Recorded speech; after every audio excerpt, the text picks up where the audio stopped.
Assalamu alaikum. My dear students, welcome to the online class. I am Shamima Akhtar, Assistant Teacher of English, Birgons Fazil Madrasa, Birgons Dinajpur.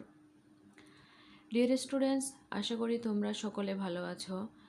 আলহামদুলিল্লাহ, আমিও আল্লাহর রহমতে ভালো আছি।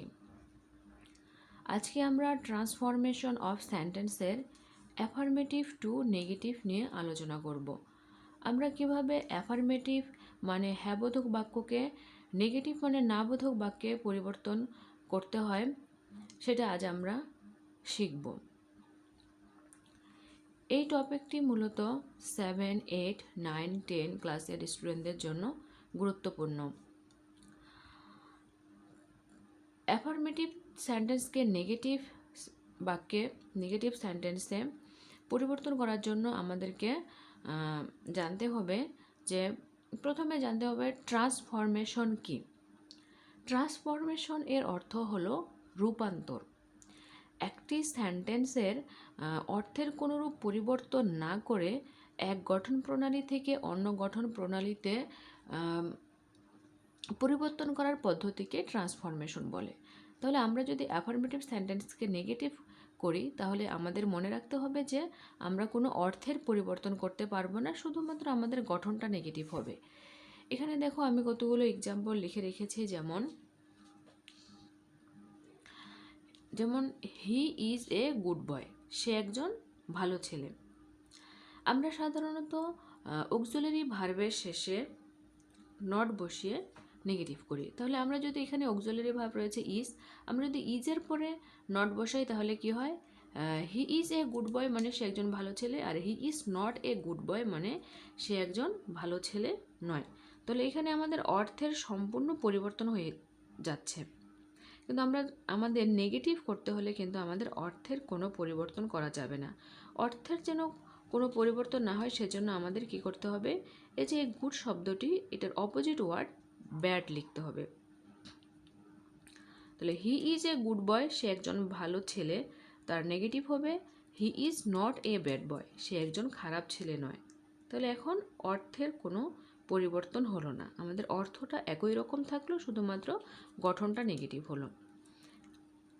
এর পরের উদাহরণটা দেখো, ম্যান ইজ মর্টাল, মানুষ মরণশীল।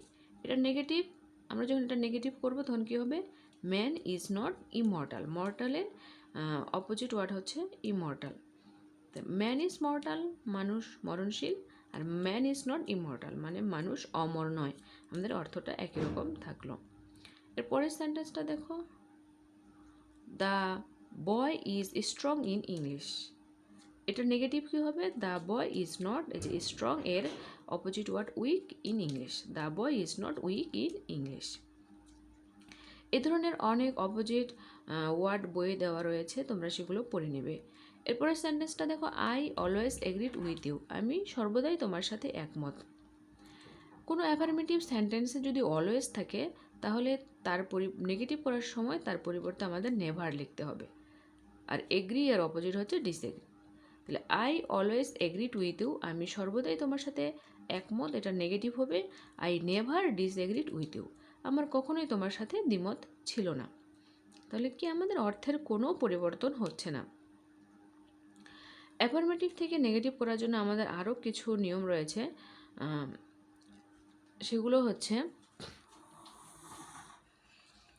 1 নম্বরে দেখো, অনলি বা অ্যালোন। কোনো অ্যাফার্মেটিভ সেন্টেন্সে অনলি বা অ্যালোন থাকলে এবং তারপরে ব্যক্তিবাচক শব্দ থাকলে ওই নেগেটিভ করার সময় অনলি বা অ্যালোনের পরিবর্তে আমাদের নান বাট লিখতে হবে এবং নান বাটের পরে সেই ব্যক্তিবাচক শব্দটা লিখতে হবে। যেমন only he can do the work, এটা অ্যাফার্মেটিভ সেন্টেন্স এবং এটা এই সেন্টেন্সে অনলি রয়েছে এবং অনলির পরে হি রয়েছে।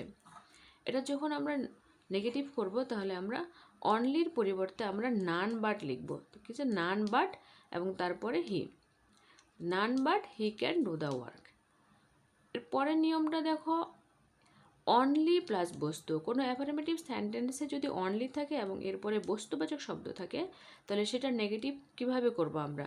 সেটা নেগেটিভ করার জন্য এই অনলি এর পরিবর্তে আমরা নাথিং বাট লিখব এবং নাথিং বাটের পরের শব্দটি আমাদের বস্তুবাচক হবে। যেমন রূপা লাইকস অনলি স্যান্ডউইচ। এই অ্যাফার্মেটিভ সেন্টেন্সে কি রয়েছে? অনলি রয়েছে এবং অনলির পরে স্যান্ডউইচ মানে একটা বস্তুবাচক শব্দ রয়েছে। তাহলে রূপা লাইকস অনলি স্যান্ডউইচ মানে রূপা শুধুমাত্র স্যান্ডউইচ পছন্দ করে, এটা নেগেটিভ হবে। রূপা লাইকস এই অনলির পরিবর্তে নাথিং বাট তারপরে sandwich. Rupa likes nothing but sandwich, Rupa sandwich ছাড়া অন্য কিছুই পছন্দ করে না। এরপর 3 নাম্বারটা দেখো, অনলির পরে যদি সংখ্যা বা পরিমাণ থাকে তাহলে সেটা নেগেটিভ হবে। অনলির পরিবর্তে নট মোর দেন অথবা নট লেস দেন প্লাস সংখ্যা বা পরিমাণ। যেমন হেনা ইজ অনলি 23, এটা একটা অ্যাফার্মেটিভ সেন্টেন্স এবং এই সেন্টেন্সে অনলি রয়েছে এবং অনলির পরে একটা সংখ্যা রয়েছে। তাহলে এটা নেগেটিভ আমরা কি করব? হেনা ইজ এই অনলির পরিবর্তে নট মোর দেন অথবা নট লেস দেন বসাতে হবে। তাহলে হেনা ইজ অনলি 23, হেনার বয়স মাত্র 23 বছর, এটা নেগেটিভ হবে। হেনা ইজ নট মোর দেন 23 মানে হেনার বয়স 23-এর বেশি নয়, অথবা হেনা ইজ নট লেস দেন 23, হেনার বয়স 23-এর কম নয়। আমাদের কি হচ্ছে? অর্থের কোনো পরিবর্তন হচ্ছে না, শুধু এই যে গঠনটা আমাদের নেগেটিভ হচ্ছে। এরপরে 4 নাম্বারটা দেখো, কোনো অ্যাফার্মেটিভ সেন্টেন্সে যদি মাস্ট থাকে তাহলে নেগেটিভ করার সময় মাস্টের পরিবর্তে ক্যান নট বাট অথবা ক্যান নট হেল্প লিখতে হবে। আমরা যদি ক্যান নট বাট দিয়ে নেগেটিভ করি তাহলে ক্যান নট বাটের পরের ভার্বটা প্রেজেন্ট ফর্মে লিখতে হবে, আর ক্যান নট হেল্প দিয়ে যদি নেগেটিভ করি তাহলে ক্যান নট হেল্পের পরের ভার্বটার সাথে আইএনজি যোগ করতে হবে। যেমন he must come to you, তাকে তোমার কাছে আসতেই হবে। তাহলে এই অ্যাফার্মেটিভ সেন্টেন্সে মাস্ট রয়েছে, এটা যখন আমরা নেগেটিভ করব মাস্টের পরিবর্তে ক্যান নট বাট অথবা ক্যান নট হেল্প, তাহলে আমরা কি লিখব? হি ক্যান নট বাট দিয়ে করলে কাম শব্দটার প্রেজেন্ট ফর্ম লিখতে হবে। He can not but come to you. আর যদি আমরা ক্যান নট হেল্প দিয়ে করি he can not help coming to you. তাহলে he must come to you, তাকে তোমার কাছে আসতেই হবে। হি এর নেগেটিভ হচ্ছে he can not but come to you, সে তোমার কাছে না আসে পারবে না। আমাদের অর্থটা একই রকম থাকলো। এর পরের নিয়মটা দেখো, কোনো অ্যাফার্মেটিভ সেন্টেন্সে যদি বোথ থাকে এবং এরপর অ্যান্ড থাকে তাহলে নেগেটিভ করার জন্য সেই বোথ এর পরিবর্তে আমরা নট অনলি লিখব আর এই অ্যান্ড এর পরিবর্তে বাট অলসো লিখব। যেমন both Rajib and Adib will go there, Rajib এবং আদিব উভয়ই সেখানে যাবে। তাহলে এই অ্যাফার্মেটিভ সেন্টেন্সে বোথ রয়েছে, আমরা নেগেটিভ করার সময় বোথ এর পরিবর্তে নট অনলি আর অ্যান্ড এর পরিবর্তে but also. Not only Rajib but also Adib will go there, শুধুমাত্র রাজীবই নয় আদিবও সেখানে যাবে। আমাদের অর্থটা একই রকম থাকলো। এরপর 6 নাম্বার নিয়মটা হচ্ছে, কোনো অ্যাফার্মেটিভ সেন্টেন্স যদি এভরিবডি থাকে তাহলে তার নেগেটিভটা হবে, নেগেটিভ করার সময় লিখতে হবে there is nobody but. Same যদি এভরি ওয়ান থাকতো there is no one but, যদি থাকতো every mother there is no mother but, every man there is no man but ইত্যাদি। যেমন এভরি ম্যান মেক্স মিস্টেক, এখানে every রয়েছে, এই সেন্টেন্সটা নেগেটিভ করবো আমরা কি there is no man but makes mistake. তারপরটা দেখো every rose has thorn, every রয়েছে এভরি রোজ, তাহলে আমরা লিখব নেগেটিভ করার সময় লিখব there is no rose but has thorn. এইভাবে আমরা মূলত অ্যাফার্মেটিভ থেকে নেগেটিভ করব। আমরা আজকে অ্যাফার্মেটিভ থেকে নেগেটিভ করার কতগুলো নিয়ম শিখলাম, আজকে এখানেই শেষ করলাম। আল্লাহ হাফেজ।